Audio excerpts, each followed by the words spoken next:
Trust me, the founder problem is real. And I'm solving it because I almost shit in a rental car in front of a small family. That is the best story we've ever had on this podcast. Sandra, welcome to New York. Thanks. 24 hours from LA? 24 hours, yeah. How does it feel? Feels good. You know, I do that flight all the time. Easy. Easier than Boston to LA, which you know I did many times. So, how is life as a first-time founder? Life is chaotic, but my life's always chaotic. You know that. I was just saying, like, I literally feel like a newborn parent where it's like the only thing I think about is Neep. And I'm like, how do I keep this baby alive, but also be sane? Is that going to be sustainable for you? I think so. But I thought like investment banking would prepare me more, the long weeks and like you're just on all the time, and it definitely is a different level. So, so maybe not. We'll see. I might go crazy. Probably already am. We'll check in with your people. Yeah. Do you remember when we first met? I don't know an exact date. I kind of just remember like the whole summer. Okay. I was like, we were interning in Chicago. Yep. Right. We were little kids. I was like 19. Literally. I was like, how long have I known you? Yeah. Like 10, 11 years. Plus, 10 plus years. And I was always so nervous to talk to you. Why? Well, I was the only girl on that floor too. It wasn't even the fact that you were a girl. It was the fact that... I know you're nervous talking to girls. I know, I have problems with this. Thank God I have you to coach me up and teach me. Practice. Yeah, exactly. No, I've got amazing, having a mom and sister, growing up, that helped me luckily a little bit. But I was nervous to talk to you because everyone always talked about how brilliant you were. Wow. Like, oh, that was your reputation. It's like, yo, that Sandra chick, don't let her fool you. She is freaking brilliant. Yeah. That's amazing. I didn't know that was my rep. So to be like sitting here talking to you like 10 years later is a huge honor for me. Thank you. Yeah. I feel like you were like Justin Timberlake lookalike guy on the floor, and all my girlfriends would visit and be like, who is that? And I'm like, he is single. He is not Justin Timberlake, but he looks you had curly hair. Yes. Chicago's the first place I ever got JT. Oh, really? It was on Easter on my birthday at a Cubs game. I had to sign a girl's shoes. Wow. That's crazy. I signed it Justin Timberlake. It still haunts me. What was that chapter for you being in Chicago? There. Awesome. I was a bio major at WashU. I didn't know anything about what investment banking was or accounting, and just kind of like, as the story goes, my brother went and got drinks with a friend from high school over winter break. I was like, in school, like trying to figure out my life, and he and his friend get drinks, and the guy's like, oh yeah, has Sandra figured out what she's gonna do? And he's like, no, she's a bio major, doesn't want to be a doctor, but like gotta do something. And he was like, oh, have her send me her resume. I'm like, working at a bank, she should do that, just learn banking. And I'm like, be a bank teller. Like I literally was like, I don't even know what he's talking about. I don't have a resume, all these things. So I end up sending him like bullet points. Like, I was a chemistry TA and did this extracurricular, but like, I don't have a resume. I'm a sophomore in college. So he helped me form his name's Scott Shapiro, good family friend, ended up being a great mentor, but he worked at Lincoln International. So that's how I got connected. Ended up sending a resume, got an interview, and then got the job on the spot. And I had just like memorized accounting. I was like, I don't know anything. And he sent me all the questions, and I was like, not what they were going to ask me, but like, you should know these 100 questions. And it's funny now looking back, I'm like, I literally was just a robot when they asked me stuff. So how many biology majors do you think got hired at Lincoln International? I actually think there is one, Bridget Molnar, who was a VP or director. I actually might misquote that. I thought she was a bio major, but she was WashU also. Whoa. And yeah, she was ahead of me but there was like one woman per class. So I was only. You were the only woman? Yeah. Out of how many? I think 18 guys, and they were all like IU finance bros and like Iowa guys. I was like, oh my God, I don't know anything. And like day one, I wore this pink dress, and I actually got my period and bled through. And I was like, on the first day of your job? First day of banking. And like Max and John, two of my good friends from WashU, were there, and I was like, can you just form a human wall around me? Was it obvious? Yeah. I mean, any woman would have noticed, but guys are like, oh, we're banking. Like, we don't know anything. And I was like, oh, okay, I think I can like hide this, but not for long. And I had a blazer. I'm like, you can't wrap a blazer around your waist. So it ended up being kind of a like situation, but I was like, welcome to like corporate America, where you're the only woman in the room and you bleed through. Shit. And you're wearing a bright pink dress. Why'd you wear that? I'm like, wear black. So I'm in all black. But yeah, it was a funny day. How did that feel to be the only woman of 18 people in your class? I think it's interesting, right? Like you go through school, it's a meritocracy, and you're like, you just get the grades you get. And it doesn't matter if it's Sandra or Andrew's name on the paper, or the test. I think what was interesting about going into corporate America, being not only the youngest in the room, but also being a woman, I was like highly aware of it. I don't know if like everyone thought about it as much as me, but a lot of the businesses we were working with were all male teams. My team was all male. So I was constantly like, I don't know what I'm doing. And I'm the only woman. I wish I knew more so I could like represent us better. But I think that was me being more like punitive on myself. But I think it's something that weighs on you as a woman too. You don't want to mess up. You want to be like top of your class. I think Michelle Obama said it best where she's like, when you're the minority or you're the only woman, like the standards are so much higher that if you make a mistake, it's, oh, well, you're a woman, not you're another first year analyst that has no idea what they're doing. So that was in the back of my head, but Lincoln was a great place for me to learn and like get my sea legs under me before a whole career in finance and like build some confidence. But yeah, of course it's in your mind. The fact that somebody would underestimate you because you're a woman is I just don't know if they dumb. did, but I definitely Or do you feel like you were held to a different standard or that you had to work for harder? sure. Right? Yeah. I would imagine. I actually one time, I won't name any names, but I was like walking into the kitchen and there were some of my like guy friends in our class talking, and one of them was like, "Yeah, she's really defensive in meetings." And I'm like, you know me. I'm like a very, and this will sound defensive, but I'm a super chill, like laid back person. So I was like, no one has ever said that about me. Like I'll be passionate about my point of view, but I was like, oh, I think that is because I'm a woman. Like it feels like I'm more, Yeah, you're held to a different standard. yeah. Whereas a guy, they'd be like all day, like that was sick what he just said, and he like believed it so much. You are so chill. Thanks, Andrew. For as accomplished as you are and as intelligent as you are, Yeah, I'm like, where does that come from? I thought about this a lot. Both my parents, which I don't, have you met them? Your dad, Yeah. with the dog. Super In chill, LA. right? Like both of my parents, for being as high accomplished as they are extremely laid back. Like the most easygoing. They were strict about like, don't ride your bike without a helmet. They're both neurologists. They're like, there's certain mistakes you make in life you can't undo. Like protect your brain, don't drink underage too much, like do all these things. But like Too much. Good parents. be safe, right? But like I think because they were doctors, they had such a perspective on life of like, if it's not life or death, like we're not freaking out. And even then, they were super chill. So I'm like, I think they gave me good, calm energy. Like I've never seen them raise their voice. They've never argued. I've never seen them stressed. Like, when you're like driving in traffic and like you imagine the couple that's bickering, like they never did that. They're It's just so like, valuable to yeah. never see your parents fight. Yeah. And Chris, like we're both very easygoing. Oh, he's people. yeah. So easygoing. So I think I like marrying my dad. Like we all do it. Is there a part of you like, because you're very humble. I mean, I bet you tell less than 2% of people that you meet that you went to Harvard Business School. Yeah, I don't lead with it. You don't even mention it. Like I've known you and hung out with you so many times. Yeah.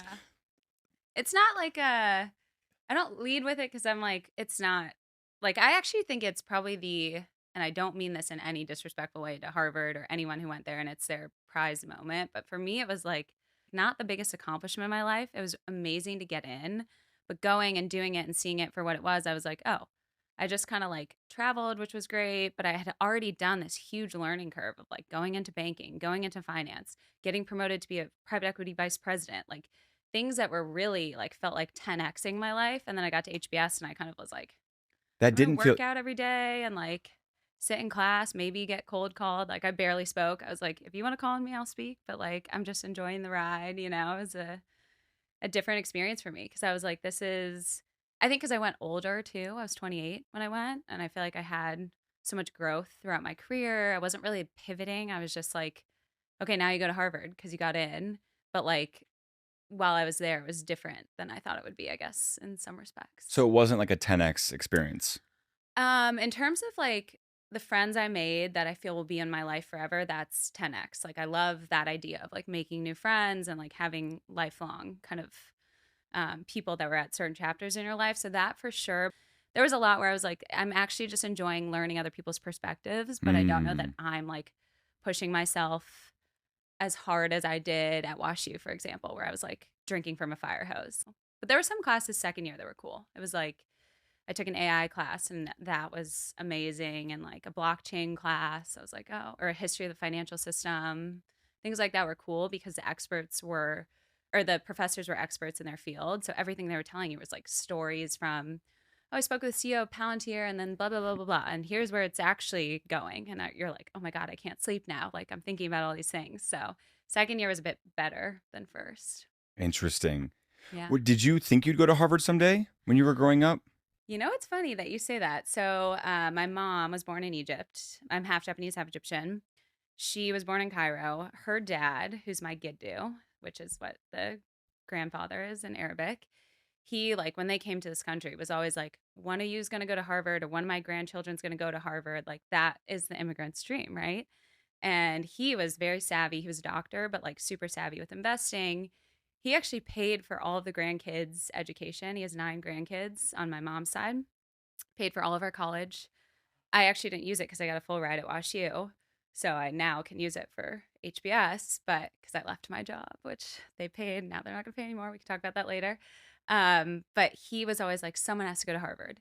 And it was like every grandkid didn't get in undergrad, went to other amazing schools, and then some did grad programs, some didn't. And then when it came time for me to apply to business school, I was like, I'm going to Harvard or I'm not going to business school, because that's like top of the business schools and Giddu's dream. And then when I got in, I was like, oh my God, it was crazy. And he wasn't alive anymore, but my grandma, my Tata, was. So I told her. Yeah. Oh. But by the time I went, she wasn't. So I was like, I do need But to she go. got to hear the news that you were Yeah. gonna go. Yeah. That's so Isn't that special. awesome? For somebody who is trying to get into Harvard, what advice would you give them? Well, I used to be an MBA consultant. I don't know if you knew that. I Trying to didn't. help people get Oh, in. that's cool. Well, you're the Yeah. perfect person to ask then. Glad I I asked don't you. know. I was like, I snuck in. But yeah, there's this company called Leland, which was started by a Stanford MBA, who's great, and basically making it more accessible for people to get these MBA consultants, which are very expensive. And it's kind of sad it's become a thing because it's like an access type It's of gonna lead deal. us. Yeah. But they really help you like bring out the person from the numbers. Like for me, I was so stats, stats, stats. Like here's all my accomplishments, top of my class, this, went here, closed these deals, this much revenue, like all of that in my application. And Brooke was my MBA consultant. She was like, I don't even know who you are from this. Like, yeah, everyone applying here should be top of everything. And like that will come out in your resume, but like, who are you? So I wrote a whole like essay with her, and she really was like pushing me to like reflect and think about who I am, who I want to be, what I value in life. And so I kind of I just wrote one line. I was like, the single most important thing to me in life is honesty. And that was my opener. And then I wrote this whole thing about my parents, our heritage, where we come from, like who we are as people, honesty in business, integrity. And like, I think that got me in because I was like just another private equity person, you know? And Harvard gets a ton of those applications. So I think I just encourage people, be yourself, step out from, the stats, be the human. And then if it appeals to someone, like you'll get an interview and hopefully you can crush it in person. Wow.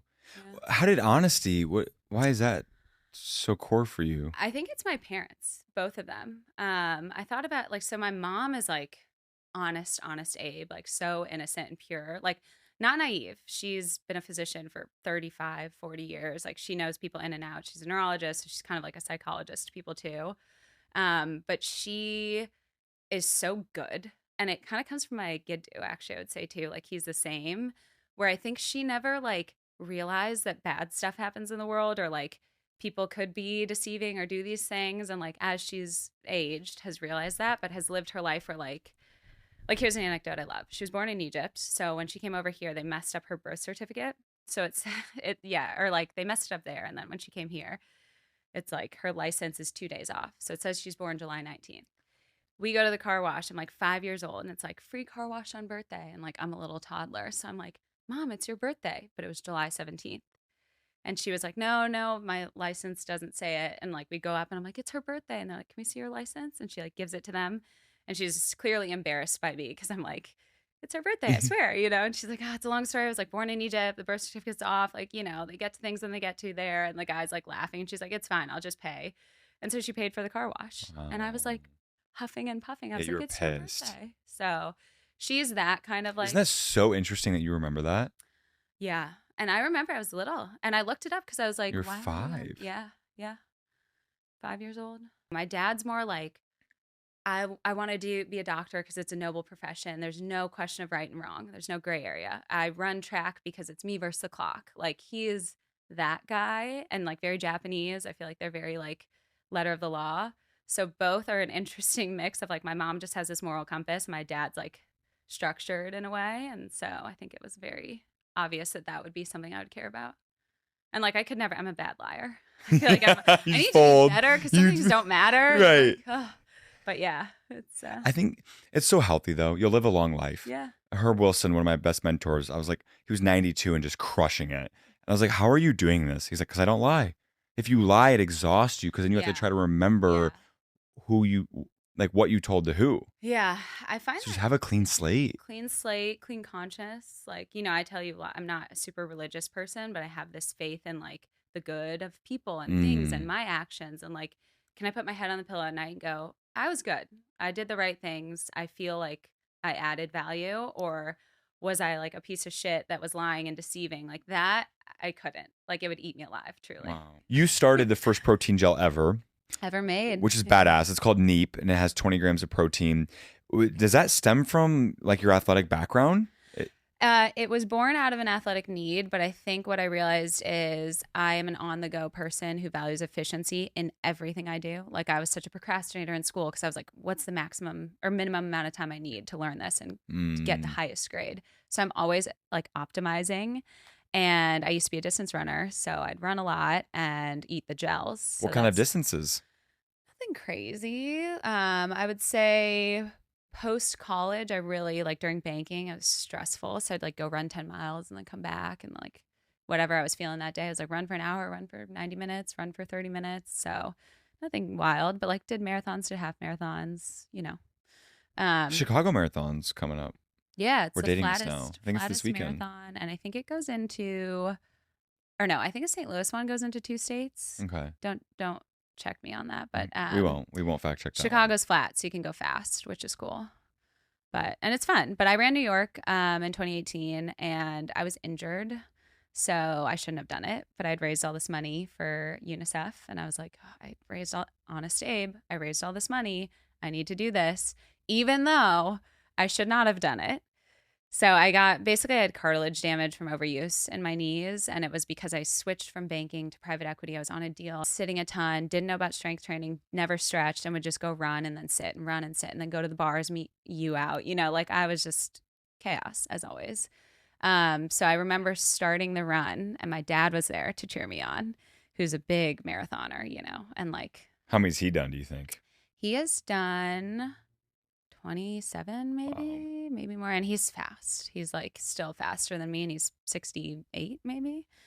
Yeah, he's a soldier. That man is aging well. Yeah, he is, and he's like all organic. He's not like, you know, trying to do it. That's just his like. Both my parents very like healthy in their lifestyles, so kind of pass that on to us. But I think my brother and I live on the extremes a lot of time of like really taking stuff to another level. So don't really have balance. And that's what led me to I'm at the marathon, I'm injured, but I still have to run it. And I'm serious, Andrew. I started step 1 and the morning is long because you have to go over the bridge and you have to get there and you're like ready to go. But there's so many people, so your heat is way later. So I'm not only exhausted because I flew in from Chicago the night before, but I'm also injured. I start running and I just feel my knee just like go. And I'm like, oh, I have like 26 miles to go. This is not good. Like these damn bridges are going to kill me. Adrenaline's not enough. And I'm pretty pain tolerant. That was tough. So fortunately, all my girlfriends from college live in New York and they're all around the city at different locations. I am going so slow. I ran a 4:59, which is, I walked. I wasn't going based on what my training times were. But I would stop and have a beer with my girlfriends because I was I'm just in so much pain. Someone give me a beer. And then I literally had a beer mid New York City Marathon. Because I wasn't really You're running. So badass. I wasn't. Now I don't even say that to be pat on the back. I was so ashamed. I know you don't. I was running so slow. I saw someone shit themselves. No. Yeah. Right next to me. That's how slow I was going. The person next to me is not only shitting. Was it you? No. Be honest with me. I would. This is a safe place, Sandra. I do have a story about doing that one time. You shit yourself? Yeah. You want to know why? Yes, of course I want to know why. God, I thought I'd take this to my grave. Not It past actually me. it's rooted in Neep a little bit. So when I stopped running because I got so injured, I started lifting, and I'd never lifted before. Like I couldn't even chest press an 8-pound weight. My brothers, like all throughout high school, like lifting creatine powder, all the guys, all you guys, like the whole time. And I'm like, I like running because I was raised in cardio era. And I couldn't run anymore. So I had to start lifting. And I got really into it. And I was like, oh, this is how you get toned. Like, you don't get big, you get a 6-pack, and it's not like skinny fat. You're ripped, and it's awesome. So I kind of got like really into it one summer. And this is actually in between HBS years. So I'm living at Francis, your former house. And I don't know if I bought it. Someone had, it was Muscle Milk Extreme Vanilla. 50 grams of protein per serving powder sitting in that food closet, the pantry.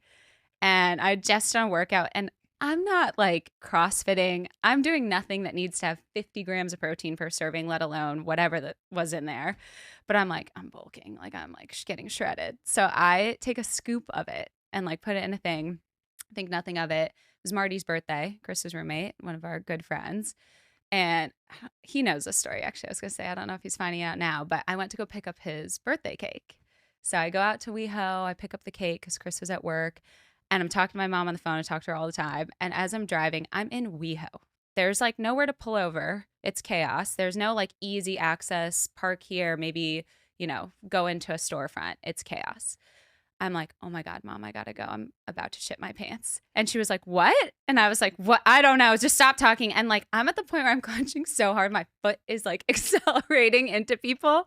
And I'm like, I don't know what's happening. Like, do I have IBS? Like, do I have Crohn's? How did Diagnose me. I'm having a lovely day. I'm like, nothing's going wrong. I've literally worked out. I'm fine. It's a sunny summer day. Marty's birthday cake is in the back seat, and I'm in a rental car because I rented a car for the summer. And I'm like, all these things are like, I'm a woman of action, fight or flight. Like, you got to figure this out. I'm in WeHo. There's nowhere to pull over. People are honking. I'm like on Rodeo Drive now. I'm not going to bridesmaid on Rodeo Drive and just squat in the middle of the street. So I'm like, okay, what do I do? And I just keep turning. Like, literally, I turned right so many times I was in the same spot.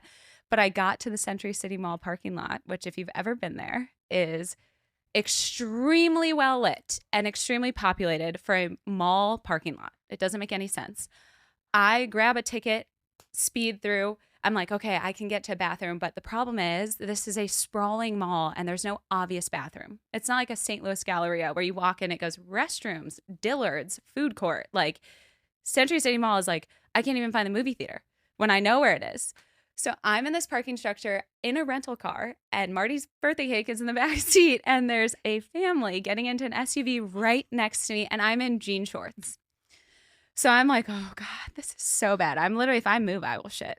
So I get up and I don't get up. I'm sitting still. I had a cup of water, like a big cup, because I'm hydrating. I'm lifting now. And I see it and I'm like, oh my God. So I throw it into the passenger seat. Like, everything's dripping in water. So dramatic. I literally peel myself into the back seat, somehow shimmy the tightest jean shorts I've ever worn off, and shit in the cup. And it's perfect. Like, I couldn't have written it better. It wasn't nothing sprayed, nothing crazy. It was just soft serve.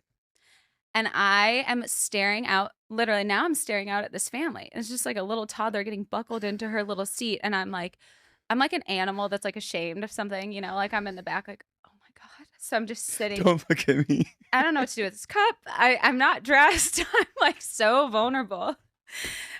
And it's been 1 minute. Like, this is the fastest but longest minute of my life. I get back into the front seat. I put the cup in a cup holder in the back, roll down all the windows, drive out, tail between my legs, call my mom. And I'm like, Mom, I think I have like a stomach cancer. Like, this came out of nowhere. And she's like, what did you just do? And I'm like, I can't talk about it. I shit in the Century I didn't even City tell her. parking lot. So I get home. You didn't tell her. No. Oh, you poor I'm driving girl. so slow, I thought a cop would pull me over. And finally I get home. And the Francis store, I walk in, I'm like, I'm going to go straight into that bathroom right there, dump the evidence, throw the cup away. This never happened, erase it from my mind. And Chris, for whatever reason, is now home, even though I've gone on this journey to get the cake because he was allegedly at work. I don't know what he was doing. I get home. He opens the door as I'm opening with the cup. And I'm like, I was like, turn around and never look at me again and just walk outside and like destroy the evidence. And we really didn't talk about it. I was like, I don't want to say. Did he know what was in the cup? He didn't see it, but he was like, what happened? Are you okay? Like, do I need to call somebody? Because I was that shaken. He thought someone assaulted me. And I was like, no, it was just me assaulting myself. And then a month later, it happened again. And guess what else I did that day? I had the extreme muscle milk vanilla protein. That freaking 50 Went grams. right through me. Can you believe that? So then I was like, Neep, doesn't upset your stomach. No digestive issues. Trust me, the founder problem is real. And I'm solving it because I almost shit in a rental car in front of a small family at the Century City Mall. That is the best story we've ever had on this podcast. You can, but it's crazy. That's the best story I've ever heard. Marty, who is so funny, as you know, he ate his cake because it was in the trunk. It wasn't like I was a biohazard. You didn't tell anybody this day. I did confess to Chris because, again, honesty can't lie. So I'm like, I wasn't assaulted. You're so confident. I could know. all learn from you. But then Marty's eating his cake and I'm just looking at him. He's like, what's your problem? And I'm like, I gotta tell you something, Marty. And Marty is literally hired to write jokes for shows. That's his job. He does punch-ups. He's hilarious. I tell him a story. Marty has never once a day in his life thought I'm funny. He laughed so hard, he almost shit himself. And I'm like, so I am funny. You're like, definitely funny. It was worth it. Yeah. Yeah, I guess you can post it. I'm confident. Oh, we have. In my 30s. You are. Yeah. Yeah. You're so sure of yourself. It's amazing. Don't buy that extreme vanilla. Definitely don't. Don't do it. I'm not lactose intolerant. I don't know what happened. So when did you get the confidence to invent something? It happened by accident. So I needed it, right? Like I didn't finish the story, but I wanted to create a protein product that wouldn't hurt my stomach, wasn't heavy, wasn't chalky. All that stuff was disgusting when I started eating it in 2018. Yeah, protein shakes. Just innovation is. They've gotten better. It's gotten better. Yeah. Clear proteins, but still, there's a bunch of crap in there. And I was like, man, efficiency brain. I wish I could have the same thing I had while I was literally running and needed to be efficient. Goo, gels. But protein's not really soluble in that small of a volume. So it took us a lot of time to figure it out, do it. I was like, I know it can be done. Like there's the founder of Supergoop, which is the non-sticky sunscreen. Love that sunscreen. Holly Thaggart, is that her name? I have no idea, but Holly is her first name. She should be a sponsor on this pod because I love that sunscreen. It's amazing. And I was like, wow, I wanted to be the Supergoop of protein.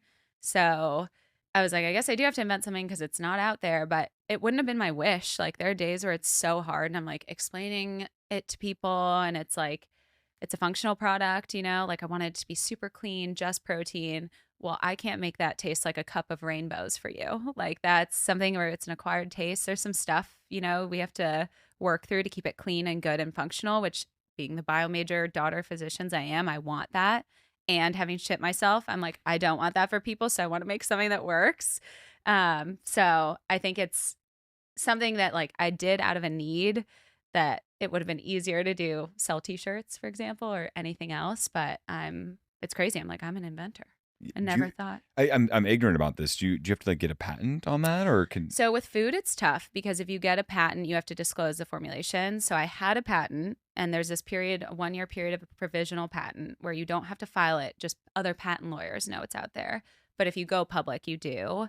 And I just got cold feet. I was like, every other food brand does a trade secret and you just don't have to talk about it. And look, if someone makes it, tide rises all boats. I think we'll differentiate with brand, first mover, hopefully. But we got to step on it. You feel a sense of urgency? Oh my God. And I'm an impatient person. I'm chill, but I'm impatient. And so that on top of me feeling like there's a limited time frame where I'll be the only shop in town is I'm my own worst enemy. Every day I'm I'm moving slow. I'm not doing enough. I should be doing it. It's constantly in my brain, but also I'm not a food scientist. So if the developers take another week or this ingredient doesn't get shipped, you're just at the mercy of others and you want to be more carrot than stick on a lot of things and lead with kindness, which I pride myself in always doing. But I'm also guys, we need a sense of urgency here. These things have to happen in a certain time frame for this to be successful because we've launched. Right. The world knows. Well, and you left a very cush job to do this. Very cush. Yeah. Yeah. You could have stayed there and made millions. Oh yeah. I definitely left millions on I can hard circle exactly what I left on the table, at least for this fund. So it was a big deal. Why'd you do that? I love them. Like I love everyone I've worked with. I've had very amazing experiences with throughout my entire career, so I feel lucky. But I'm someone who like if I feel I'm plateauing, I get anxious, and I think boredom creates irritation for me. And I was feeling very like I'm not doing anything with my life. Like I'm not creating anything of value, which is so not true. But I just feel like I'm a 10xer, not a 2xer. Like I need to constantly be like go into banking knowing nothing about accounting as a bio major, like so over my skis. Go into private equity like earlier than you probably should have. First one for my class to leave because I was like, I want to just learn this new thing. So anytime I get too comfortable, I get like anxious and it's a weird restlessness I wish I didn't have. I think it might be ambition. I don't know. I'm like, does everyone feel this way? Or like, I wish I could just chill. But I can't. So I knew I had to leave. When I got back from school, I was like, nothing has changed. The firm is wonderful. I'm on an upward partner track. The partners were extremely transparent about it and love them for that. But I was like, I just don't know if this is it for It me. wasn't a calling for you. No, there's that, the Steve Jobs commencement speech where he's like, if you wake up too many days in a row, or ask yourself every day, are you happy doing what you're doing? And if you wake up too many days in a row saying no, you should change something. I was like every day, like this isn't it for How me. many days do you think that takes? I think it takes people a lot of time. Like how many should it, I guess? Well, in theory, it's like if live every day like it's your But you last. might have 5 bad days, right? You can't bail on something if you have 5 bad I days. wasn't having bad days. I was feeling so unfulfilled. Like I felt like I'm doing my job and I'm doing it really well, but I'm not pushing myself hard enough. I'm not taking enough risk. Maybe that's a more You wanted fair. more risk. Yeah, you wanted more risk. To the Steve Jobs quote, which I think is brilliant. Yeah. Like how many days of me saying no? He's probably like one day. Yeah, He's but you're gonna have a day where you're like, I got to eat shit, but and this is here's the work. thing. Neep has been so taxing. I've never said no. Ever. And it's been, I've been working on it for a long time, but full time for about 2 months. And I'm like, I would love to be doing anything else that's way less stressful, but I'm also not saying no to that question. So it's a reframe. But I think for me, it was like I was on a plane a lot, live in LA, we're investing in companies on the East Coast. I'm, leaving friends and family behind a lot. And when I have kids, I'm like, I just don't know that this is it for me. Yes. And I said that to one of the partners, Rob, who I love. He's like an uncle. And he was like, yeah, it's a sacrifice. People think PE is like billions of dollars for doing nothing. And no, you're making a physical sacrifice in your body, your family, your friends. Like you're not at any one place in time for longer than, a day. And even then you're working. So are you using your own money for Neep or did you raise? I am. And then my mom has invested some, which is lovely. And she wants to be she is the coolest. My mom is like, because I'm always like, our families work so hard to get here and like take all these risks, immigrant families, like I need to be doing more. And like, I'm just starting a protein gel company. And she's like, one, no, we set you up for this on purpose. And two, like, you don't need to suffer and be I'd eat ramen on the floor founder. Like, I want to help you. You can inherit this money later, or I can help you now. Like, I don't want you to stress. You're doing something really positive. She believes in the product too, which means a lot. Like, I think if I were making something bad for the world or like not additive, she'd probably be like, don't do that. But I think she sees the vision. She wants me to use it to like help with food insecurity and ship it abroad and do it like to Egypt where she's from, all these things, which I think is wonderful. But I'm like, we're a business. We can't be a charity yet. I would love to. You got to take care of yourself and then down the road, feed you could do that. Yeah. But you've put a lot of your own money into it, haven't you? Yeah. And I owe a lot back for school and, have some opportunity costs that you could probably throw in there too. But yeah, everything I've made, I've been putting into it. And while I was at business school, I wasn't making money. So it's all savings, like continuously just dumping savings into it, going, is this right? You know, and being frugal where you can, but also outsourcing where you don't have expertise. So, and this was a novel product I couldn't make in my kitchen. So R&D was like a huge chunk up front. And then when you go to manufacture and it's inventory, it's like raw materials, labor, storage. Now I'm sitting on inventory that like, I don't know if I'm going to be able to sell it and recoup any of that. And you have so much extra like raw materials you don't need yet. So cash up front. Yeah, it's not. Everything in my PE brain goes, don't do this. But everything in my like spirit is like, yeah, no brainer, do it. So. One thing I thought was super interesting when I was preparing for this pod, I was like, holy shit, she's first generation. My dad was born in California, but Oh, his parents were born here too. And the Japanese count it differently, but yeah, from on my mom's on side, your I mom's am. side. Yeah. I don't think I ever fully appreciate that about you. Yeah. And I'm just curious if it's something that you think about a lot. Um, I think about my families a lot and what they went through and go through and like how they've formed our lives here. I don't necessarily wear the immigrant badge as much. I don't feel, or child of immigrants, I guess you would say. Um, and that's like, culture shapes how people view what that looks like. But Hmm. I was born and raised in St. Louis, had a very Midwest childhood. And despite like my brother and I being probably the only half Japanese, half Egyptian people in Missouri, I didn't feel that different. If anything, it was kind of cool to people. Like I was exotic. Um, but I do think the work ethic that I know. Yeah, guys love it. I mean, it got you a guy like Chris Powers, Yeah. Come on. Just like the all American looking like boy. But yeah, no, it's definitely cool to be different. I learned that early on. And I think I've always felt that because it hasn't been negative for me. It's only been positive. There's offhanded comments of like, you're only smart because you're Asian or whatever, like when you're little. But you don't think of like I didn't internalize those as microaggressions or what we're calling them now, but I definitely felt like I stood out in a good way. And I was like, I can use that even in banking, the only woman, all these things. But I think one thing I think about my parents is so on my dad's side, my grandparents, Japanese Americans, were interned. So everything got taken away from them. Family farm. These were American citizens born here. Stuff taken away, thrown into camp. They were super obedient, diligent. Everyone just goes. Like you come home from school and it's like, go report. If you're of Japanese descent, go report here. All your shit's gone. Get on a bus. And by the way, you live in a camp now and you have to work. Insane. Like internment to me, I don't think I ever fully wrapped my arms around. And my grandma got out because she knew that in Colorado is the only state where they were giving Japanese Americans full protection of the law. Like you were counted as a citizen there. So she applied to go to University of Colorado, got in, and that's how she got out of camp. And interestingly enough, she missed her high school graduation at camp because they threw everyone in camp by a certain date. It was like May or something.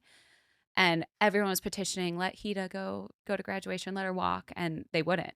So she was like, I'm gonna go get the highest level of education in my field and go to every graduation that I can. And so she was always a huge graduation, huge education person. So like thinking through that of like coming from a farming family in Japan to now what she set us up for. And like my grandpa, same thing. Like, so it was cool to like have that. And then on my mom's side, literally my mom is an immigrant, but my grandfather, Giddu, he came over. He was chief of staff, general surgery at a hospital in Egypt. And when he came over here, he was 40 years old. He had 3 kids, 12 and under, like my mom, her sister, and brother, 2 of which needed heart surgery. That's why they came here, and $300. And he had to start residency over.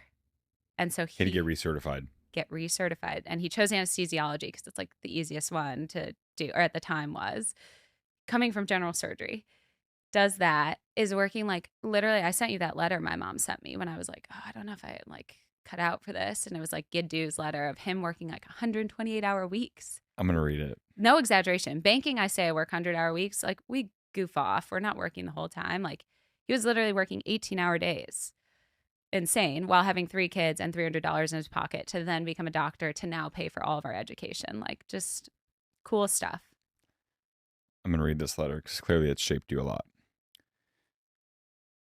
It reads, to whom it may concern, this is to certify that Dr. S.G. Awadella has been working as house physician in Union Hospital, Elkton, Maryland, since middle of November 1966. He has covered all services. He has been ambitious enough to volunteer doing double duty so that he has been working approximately 112 to 128 hours Like, per have week. we ever worked that much? We're soft. His moral character is excellent. He has been well trained, and his work has been eminently satisfactory. His command of the English language is above average. Klaus H. Hubner, MD, member of Board of Directors. And it was just a random letter my mom found and sent to me like right when I started NEAP. And I was like, it's in our blood. Like I feel it. we're all workhorse. My brother is way worse than me in terms of work-life balance. He does not have balance, but we get that because it's like literally through our bloodline, I feel like. So I think about it that way. And I'm proud to be Japanese and proud to be Arab. Like, I think it's super cool to have culture, and like meaning of family is different too. And like, there's just a lot there. So I think it's cool. What kind of founder do you want to be known as? I was thinking of this when I watched the Martha Stewart documentary, where people would, I mean, everyone calls women bitches. Like, unfortunately, if you're high powered and like demanding, which sucks, which I have very high standards, but I'm so cognizant of like not wanting to be labeled as aggressive or defensive or whatever. And like, if you know me, I'm not. There are times where I have to be stern, but I'd like to be known as like efficient, innovative, and like thoughtful, and obviously always acting with integrity. But I think it's something where like I see that as like those aren't always words that we label female founders as, you know, like, or I don't think we're highlighted in that way. It's like, oh, she's like crazy and ADHD and that's her like founder brain or whatever, you know, like that stuff sometimes gets labeled on us. But I do hope that, yeah, it's like she did it all and like stuck to her like moral compass and like her vision. Hell yeah, and, sis. yeah. And everyone wanted to work for her. Yes. Do you want like 5,000 employees or do you want 10? I don't think we need 5,000. 10 would be cool. I don't know if I told you, my friend from college, Michelle, did all the branding. She left a big agency. She did good. She made it almost too good where people are like, this is wow. And I'm like, you know, I'm like, we're just getting started. We're getting started. People love it. Everyone, I've heard so many people comment on the branding. Yeah, no, it's all Michelle. And I'm Good job, Michelle. Shout out Michelle Unger. What's your last name? Unger. Unger. Also daughter of physicians. Let's go. So we have this like, but she's super creative. Also neurologist? No, I think her dad was at the NIH and the CDC. I don't know his specialty. Yeah. And then mom, I don't know either. But anyway, had the wherewithal to send their kids to WashU. We were in the same sorority. We met on rush day. Like we were like, I was like, she's cool. And she's like, yeah, she's cool. But I was coming from track practice. So I like ran in. I was like the weird girl that like could only go to certain rush times. And I was like, God, I'm going to make no friends. And Michelle was super nice. And we have like a photo. And she was like, I just thought you were cool. And I was like, you were just nice to me because I was like off the cycle, you know? So I wasn't really in a group. I was floating. And now, obviously, we've become great friends, but she is going to come on full-time as head of brand and creative. Nice. Yeah. Your first employee? Yeah. Oh my gosh, this is huge. And she's awesome. Yeah. No, I'm like, congrats. Thank you. I'm super pumped about it. We're both really excited. We're like, we're going to the moon. Like, y'all met the first week of college. Yeah, well, so Rush at WashU was second semester. Okay, got it. But like we did meet early on, but everyone floats your first semester. You're like, what am I doing on campus? And then Rush when it starts, yeah, you're like, you find your people. That's sick. Yeah, no, it was great. It's a good story. And like even this, we kind of reconnected because she's Brooklyn artsy, like doing her agency. Does she live in New York? Yeah, she's out here. I was doing like banking and living in Chicago and just like drinking all the time and being like, gotta take some steam off and do finance, you know? And she was like finding her creative outlets. And so when we came together, I was like, yin and yang, perfect. But like agree on a lot strategically. And she's very thoughtful. So I feel it's so fortunate. Like I can't imagine doing it without her. Oh, what should I have asked you that I didn't? Anything else on your heart? Well, I feel like this was kind of a lot of business and family, but you know, there's so much. We've had some good rips together. We have. Sometimes. You planned an annual ski trip. Oh yeah. That I love. Yeah. We've learned to just cherish. I realized I mean, I grew up skiing. My dad's a huge skier and I love it, but I'm not like first chair, last chair girl. I'm like, go with my friends, get a couple runs, do some tricks, like, you know, drink a beer on the chairlift and then get me immediately to the hot tub. And don't talk to me about anything else. And like some of our friends, as you know, are like intense, off-piste, going insane, doing backflips. And I'm like, nobody get hurt on the fun family ski trip. So I think I'm like finding. You're the mom. Yeah, I've become that inadvertently of like the chaos mom, I think, where I'm like. But you're so active. Like you plan a Coachella crew. Yeah, you plan the ski trip, all while you're like building a company. You had a full-time job because you were doing Neep and your full-time job for a while. Yeah. Or like going to HBS. You and Chris dated long distance from Boston to LA for the whole time. I'm a red eye queen. Like, I hope you realize how much shit you get done and how casual you make it seem. Thanks, Andrew. Well, if I don't plan Coachella, no one's going to. So, what you got to come Just like this protein year? gel. Yeah, I want 20 grams and you won't shit yourself. Yeah. Oh my gosh, can't believe I told you that. That's we had a beer before. You got me. That was the best story. Yeah. Thank God I got you a Michelob Ultra. Yeah. If that's all it takes, I know, shit. Like, can't tell a lie. Blah.